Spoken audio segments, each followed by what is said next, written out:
से आके देखा ना तो बहुत लोग इकट्ठे हुए थे, फार्मेसी बंद थी, पुलिस भी बहुत ज्यादा आई हुई थी। चीखने लगी, मैंने कहा मेरा भाई रहमान, मेरा भाई रहमान। कहता जी रहमान को ना लग गया। मैंने कहा कौन, किसने मारा? कहता डाकू आ गया। 2 हफ्ते पहले तो उसकी मंगनी हुई थी, हम लोग मंगनी की तैयारियां कर रहे थे, तो सारे रस्में सारी हम लोग इतने खुश थे। और अब ईद के बाद उसकी शादी थी, उसके लिए हमने ऊपर कमरा बनवाया, अपने हाथों से उसने कमरा बनवाया अपना।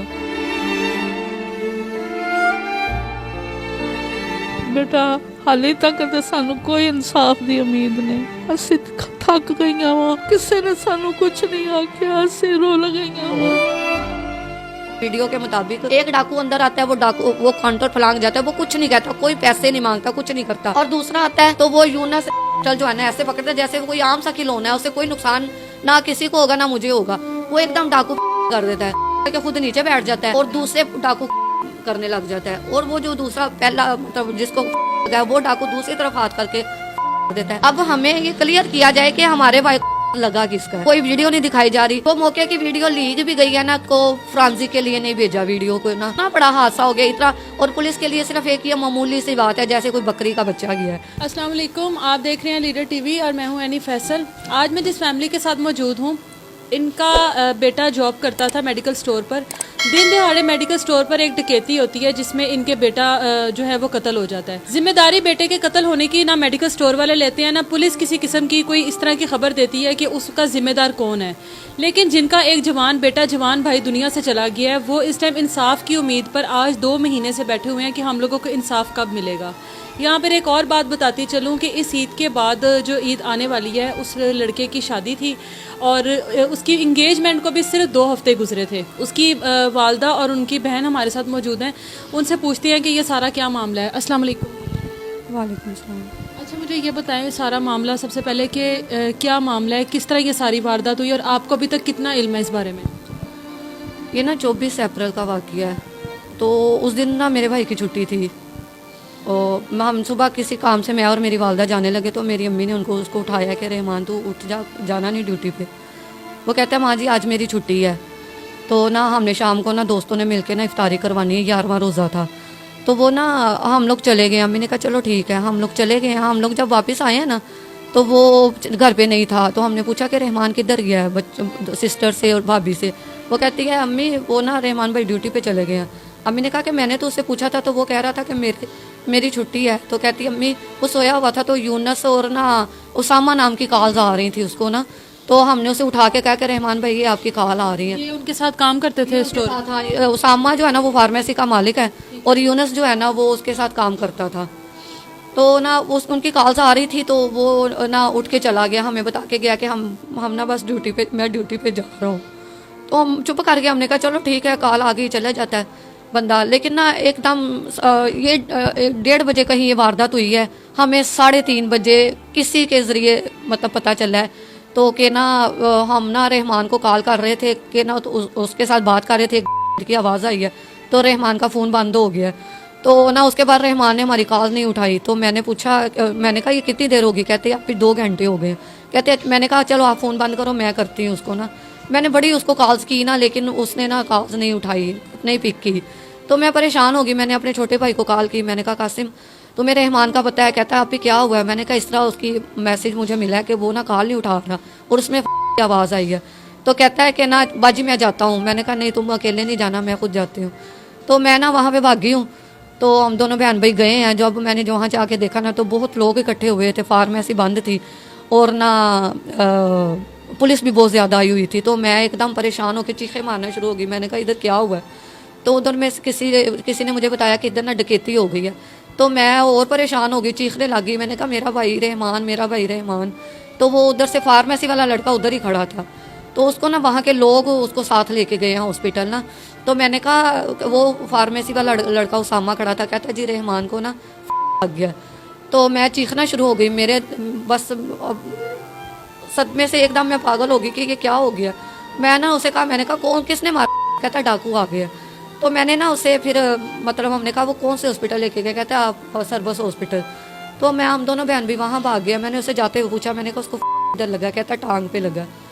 जब हम उधर पहुंचे हैं तो उस टाइम तक उसकी हालत कुछ सही थी, मतलब होश में नहीं था, लेकिन ना सर पे पट्टी बंधी हुई थी। तो मैं चीखें मारना शुरू हो गई। मैंने कहा इसको तो टांग पे लगा है, क्योंकि उसकी टांग पे भी उसके सर का खून लगा हुआ था। मैंने कहा इसको टांग पे लगा, लेकिन इसके सर पे क्या हुआ है। तो उधर फिर सारे इसके दोस्त भी पहुंच गए, तो उन्होंने मुझे बताया कि आप ही गोली जो है ना, बस मुझे तसल्ली के लिए उन्होंने कहा कि अब बहन है ये रोएगी। उन्होंने कहा बाजी रहमान ठीक है, आप परेशान ना हो। मैं बाहर आके बैठ गई हूँ, लेकिन वो आस्ता आस्ता आस्ता आस्ता उसकी हालत ख़राब होती गई। इफ्तारी के बाद उन्होंने सर्विस वालों ने हमें जवाब दे दिया। उन्होंने कहा कि जन्नत ले जाओ सॉरी। हम लोग जन्नत में ले गए। वहाँ वो 8 दिन है, 8वें दिन वो चला गया इफ्तारी के टाइम। मुझे ये बताएं, आपको लगता है कि मेडिकल स्टोर वालों के साथ कोई उसकी ऐसी दुश्मनी होगी, या आपको लगता है कि सिर्फ उसको टारगेट किया गया है? मेरा ख्याल तो यही है कि उसको टारगेट किया गया है, क्योंकि अगर ये एक सिर्फ हादसा है ना, तो हमारी तसल्ली के मुताबिक जो हमारे जो शकूक व शुबात है वो दूर कर दें। वो इस चीज़ से वो पर्दा क्यों नहीं हटा रहे? सबसे सीसीटीवी फुटेज कैमरे लगे हुए थे मेडिकल स्टोर? कैमरे 7 कैमरे लगे हुए। मेरा सिर्फ एक कैमरे की वीडियो दे रहे हैं, सिर्फ एक कैमरे की वीडियो। उसमें आपका भाई नहीं नजर आ रहा? नहीं नजर आ रहा। उसमें मैंने वो डाकू अंदर आ रहे हैं, और यूनस जो है ना, इस वजह से हम कह रहे हैं, हमारे पास भी कुछ दलीलें हैं जिनकी बेस पे हम कह रहे हैं। हमारी देखे उनके साथ दुश्मनी कोई नहीं है, तो लेकिन हमारा तो क्या, हमारे लिए तो IG पंजाब से लेके वजीर आला से लेके डाकू तक सारे मुकातिल हैं, ठीक है ना। तो जो बेगुनाह है वो साबित कर दे कि हम बेगुनाह हैं, ठीक है।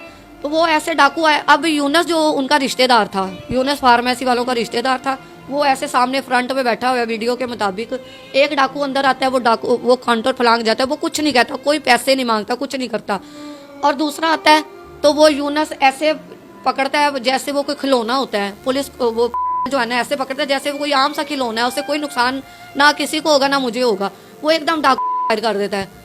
तो डाकू जो है ना और करके खुद नीचे बैठ जाता है, और दूसरे डाकू करने लग जाता है। और वो जो दूसरा पहला मतलब जिसको लगा है, वो डाकू दूसरी तरफ हाथ करके कर देता है। अब हमें ये क्लियर किया जाए कि हमारे भाई को लगा किसका है। कोई वीडियो नहीं दिखाई जा रही। जो मौके की वीडियो लीक भी गई है ना, पुलिस सारे कैमरे उखाड़ के लेके गई है, तो वो ना उन्होंने उसको फ्रांसी के लिए नहीं भेजा वीडियो को ना। बस एक छोटी वो तो जो तफ्तीशी है ना फारूक, उसने ना उसमें अपनी USB में कर लिया बस जी। तो ना उसको फ्रांसी के लिए नहीं भेजा। इतना बड़ा हादसा हो गया, इतना। और पुलिस के लिए सिर्फ एक ये मामूली सी बात है, जैसे कोई बकरी का बच्चा गया है। पुलिस इसको जरा भी जो है ना अहमियत नहीं दे रही। हम लोग जाते रहे तफ्तीशी के बाद कि भाई अब हमारा नुकसान तो हमारा हो गया। हमारे साथ पुलिस क्या करती है? पुलिस हमारे साथ नजरें नहीं मिलाती थी। जैसे ना कोई जैसे हमारी कोई साइकिल गुम हो गई और हम आ रहे हैं, बस ऐसे था। फिर मैं आला मतलब CCPO तक गई हूँ। उन्होंने फिर वो SP के पास भेजे हैं। उसने सिर्फ एक दिन हमें सुना है, लेकिन हमारी सिर्फ हमें झूठी तसल्लियाँ दे के भेज दिया, हम कर रहे हैं, हम कर रहे हैं, ये बुला रहे हैं, ये करते हैं, तो जी वीडियो ले आओ, सामा को ले आओ, फलां को ले आओ। लेकिन पुलिस नहीं लेके आई। फिर मैंने देखा 2-3 हफ्ते, फिर कोई मुझे रिस्पॉन्स नहीं मिला। फिर मैं IG तक चली गई हूँ। मेरे पास सारी मतलब हैं स्लिपें हैं जिनके पास मैं जाती रही हूँ, तो किसी ने भी नहीं मेरी बात सुनी। IG भी आगे मतलब मातहतों को ना मार्क कर देते हैं। वो सिर्फ हमें झूठी तसल्लियाँ दे के दे देते हैं। अगर कोई बात सुनता है तो मेरे इस मेन मौक़िफ़ पे नहीं आता। मैं ये नहीं कहती कि डाकू जिम्मेदार नहीं है, डाकू भी जिम्मेदार है, लेकिन जो दूसरे भी मेन जिम्मेदार हैं, अगर मैं कहीं गलत हूँ तो मुझे कह दिया जाए कि भाई आपका ये मौक़िफ़ गलत है। पुलिस सिर्फ इसको ये चाह रही है कि ये हादसा समझ के ये बैठ जाए। आपके भाई की शादी थी अब कुछ दिनों बाद? हाँ जी, कुछ अभी 2 हफ्ते पहले तो उसकी मंगनी हुई थी। हम लोग मंगनी की तैयारियां कर रहे थे, तो सारे रस्में सारी हम लोग इतने खुश थे।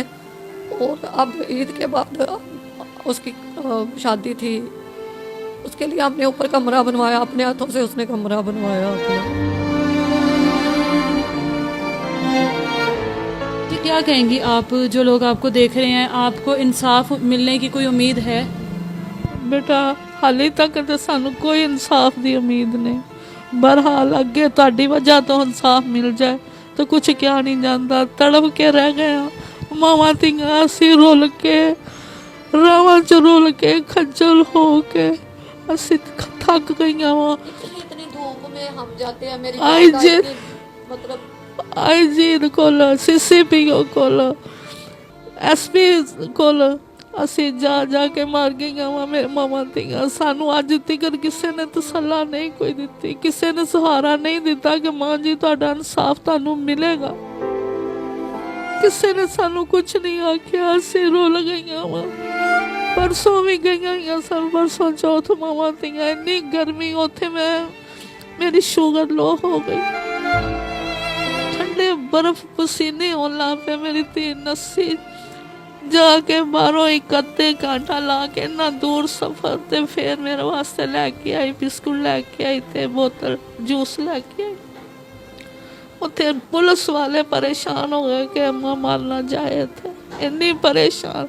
बहरहाल किसी नूं कोई एहसास नहीं होता, कोई बंदा भी नहीं एहसास करता कि किन्ना दा जी घरों पुत्तर चला गया शीरे वर्गा, ते दूसरा ये रोलदियां ने पईयां साडा की जाना है, असी इंसाफ करते कि साडा की जाना है। जो बीबियां कहंदियां ने वो असी मेरा मतलब ਉਹਦੇ ਮੁਤਾਬਕ ਅਸੀਂ कानून ਕੋਲੋਂ फायदा ਲੈ ਦਵਾ ਦੇਈਏ ਇਹਨਾਂ ਨੂੰ, साडा की जाना, साडा ज़बान हिलनी, कलम हिलनी। इनको इंसाफ मिलना चाहिए, जिसमें पुलिस अभी तक बिल्कुल कमज़ोर दिखाई दे रही है और हमेशा से ही दिखाई दी है, क्योंकि पुलिस का काम कभी भी इतना तसल्ली बख्श नहीं हुआ कि फैमिलियों को तसल्ली मिल जाए। आप लोग इनकी ये आप लोगों के सामने आए हैं ताकि आप लोग इस इंसाफ में इनकी मदद करें और इनका साथ दें। अपना बहुत सारा ख्याल रखिए। इस तरह की मज़ीद वीडियोज़ देखने के लिए हमारे चैनल को सब्सक्राइब कीजिए। अल्लाह हाफिज़।